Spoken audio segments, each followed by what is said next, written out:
네, 안녕하세요. 양보업자입니다.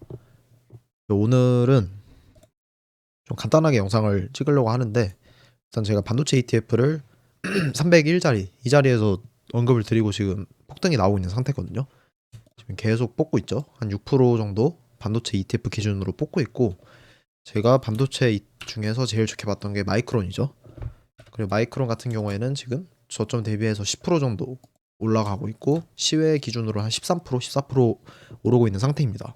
저는 지금 SOXX는 3배로 잡아서 속슬로 갖고 있고 마이크로는 2배 ETF로 갖고 있습니다.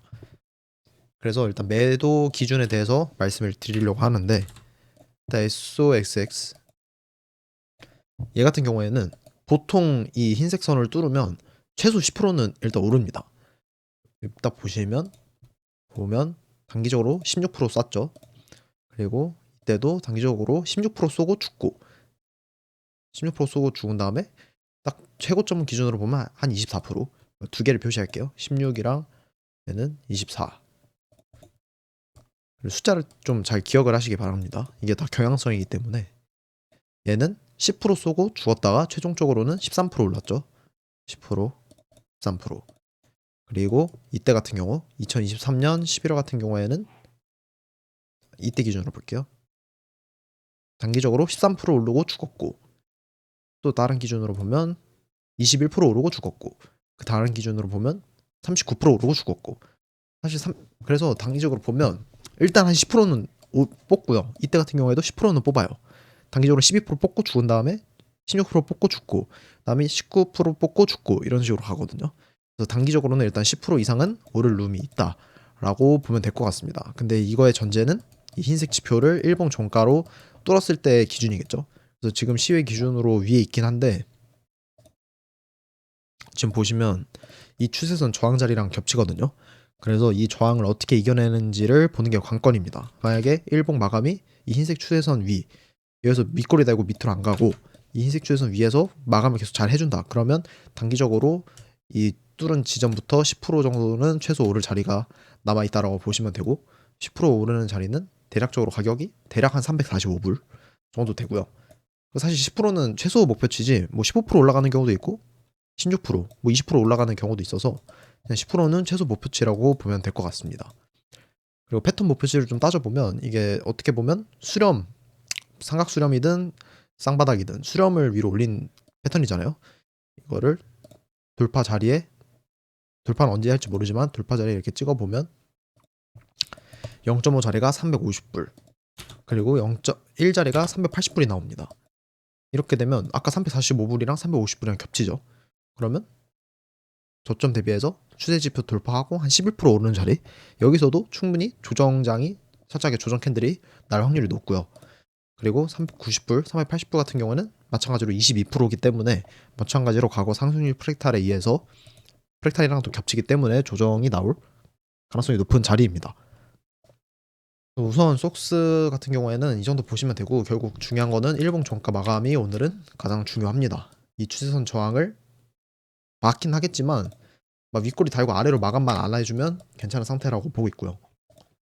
나스닥 같은 경우에는 저는 계속 이 수렴 형태로 보고 있었고, 사실 수렴 하단을 지지하고 위로 뚫는 패턴을 보고 있죠. 저는 이 수렴을 위로 뚫는. 근데 사실 여기서 한 번 더 빼고 뺐다가 갈 수도 있기 때문에 나스닥 차트는 그냥 이 수렴 안에 있다라고 그냥 러프하게 보고 있습니다. 그리고 결국엔 수렴 방향이 위로 터질 거라고 보고 있고요. S&P도 뭐 나스닥이랑 동일하고요. 그리고 한 가지 좀 말씀을 드리고 싶은 게, 저는 이제 날짜를 보면 1월 14일에서 16일, 다음 주 수요일에서 금요일 사이에 만약에 지수가 예상대로 상방 부출을 해서 좀 올라가 있다, 14에서 16 사이에, 이거 좀 표시를 해볼게요. 세로선으로. 그러니까 14에서 16 사이에 증시가 좀 올라 있는 패턴이 나오면 한 26,000 부근, 한 25,800에서 26,000 뭐 이쯤 대략 러프하게 이 위쪽에 있으면 좀 눌리는 흐름이 나올 거라고 보고 있거든요. 왜냐하면 이게 그 20일 각도, 옛날에 20일 이평선 각도에 대해서 말씀을 드린 적이 있는데, 여기서 20일 전 캔들을 한번 봐볼게요. 여기서 20분 전 캔들을 보면, 이건 뭐 좀 저만 아는 건 아니겠지만 제가 좀 종이격 지표를 쓰면서 종이격 개념을 보면서 좀 보고 있는 패턴인데, 예를 들어서 지금 20일 전 캔들을 볼게요. 이때 14일 기준으로 20일 전 캔들을 보고 그 전 20일 캔들을 볼게요. 그리고 그 전을 볼게요. 이게 20일 덩어리씩 보는 패턴이거든요. 근데 제가 추후 강의 영상을 한번 찍어보도록 하겠습니다. 우선은 결과만 한번 보세요. 이때 20일을 보면 올라갔다 뺐죠. 올라갔다 뺐고 이때는 이렇게 올렸다가 아이고 기다려봐요. 잠시만요. 이렇게 올렸다가 결국 제자리에 왔어요. 그리고 이때는 내렸다가 올렸다가 결국 제자리에 왔습니다. 그리고 그 다음 20일이 올려요. 이렇게 올라갔다가 눌렸다가 이렇게 올라가는 패턴이 나온다. 만약에 수렴이 이렇게 뚫는다. 그러면 종이격 개념에 의해서 이렇게 반대로 분출이 나오게 됩니다. 이게 어떤 논리냐면 저희가 이평선이랑 캔들의 관계는 횡이격이거든요. 종횡할 때 종이랑 횡.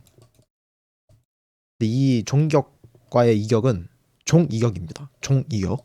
그래서 이거를 제가 수식화를 했는데 한번 보시면 이게 어떤 개념이냐.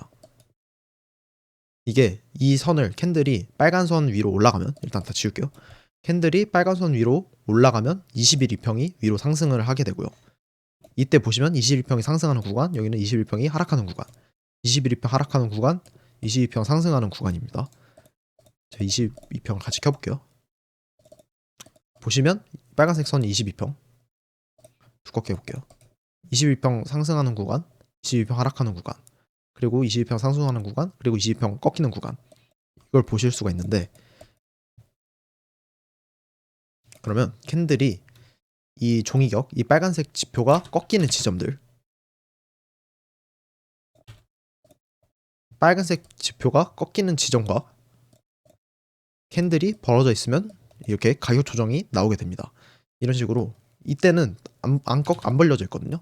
빨간색 지표랑 이때도 딱히 안 벌려져 있습니다. 근데 이때 언제죠? 12월 11일 이때 캔들이 보조지표가 꺾여 있을 때 캔들이 벌어져 있으면 그 가격 조정이 좀 나올 수가 있습니다. 그럼 반대로 종이격이 지금 꺾여 있는 지점이 1월 14일이랑 1월 16일이죠. 이때 캔들이 이렇게 위에 올라와 있다. 그러면 반대로 이렇게 꺾이는 흐름이 좀 세게 나올 수가 있습니다. 그래서 이 패턴만 좀 조심하시면 되고 그 전까지는 저는 롱장을 좀 즐겨볼 생각입니다. 관련한 개념에서 뭐 딱 이런 경우죠. 캔들이 딱 지표를 뚫고 지표에서 뚫고 이 자리 꺾여 있는 자리에서 조정이 조금이라도 나오죠. 이때는 이게 이격을 줄이는 조정이에요. 이게 하락을 하기 위한 상승이 아니라 이때는 이격을 줄이기 위한 캔들이라고 해석을 하시면 되고요. 반대로 이때 딱 덩어리 패턴 보이죠? 꺾이는 패턴. 이 자리에서 약간이라도 반등이 나오면서 이격을 줄이는 모습을 볼 수가 있습니다.